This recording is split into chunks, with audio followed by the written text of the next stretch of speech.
থেকে আসার সময় যেগুলো বলছি অবশ্যই মনে করে নিয়ে আসবেন। আচ্ছা ঠিক আছে, আর তুমি বাবার প্রতি একটু খেয়াল রাখবে। হ্যাঁ আচ্ছা ঠিক বাবা, আছে। তুমি থাকো। ঠিক আছে বাবা, দেখে শুনে যাস। আচ্ছা ঠিক আছে, থাকো। হ্যাঁ হ্যাঁ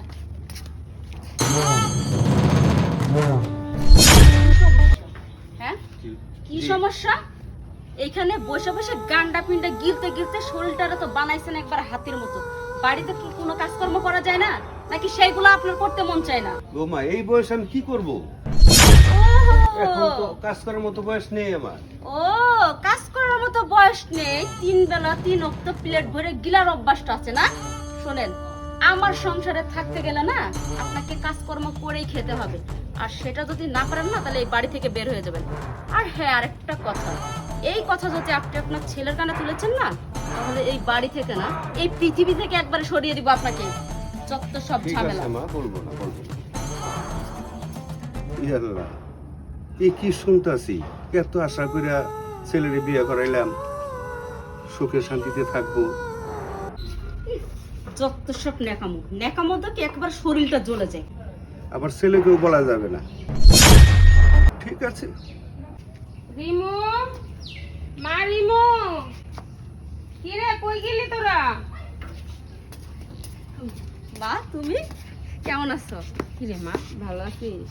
হ্যাঁ মা, আমি অনেক ভালো আছি। আম্মা কখন আসলেন? আসসালামু আলাইকুম। ওয়ালাইকুম সালাম। ভালো আছেন? আলহামদুলিল্লাহ। তোমরা ভালো আছো তো? হ্যাঁ ভালো আছি। আমাকে বসতে দাও। হ্যাঁ হ্যাঁ, মা বসো। বসেন।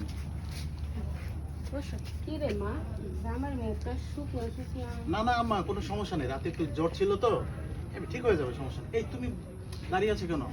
তুমি, আম্মু অনেকদিন পরে আসছে, আম্মুর জন্য কিছু খাবার দাবারের ব্যবস্থা করো। আচ্ছা ঠিক আছে, তাহলে তোমরা দুজন বসে কথা বলো, আমি তোমাদের জন্য খাবার দাবারের ব্যবস্থা করি। আচ্ছা ঠিক আছে। জামাই, কিছু একটা তো হয়েছে, সত্যি করে বলো তো। মেয়ের সাথে তো আবার ঝগড়া হয় নাই? আচ্ছা তার আগে বলেন তো, মন চাইলে কি আপনার এই মেয়ের বাড়িতে চলে আসতে হবে? হ্যাঁ, এটা কেমন কথা বলতেছো?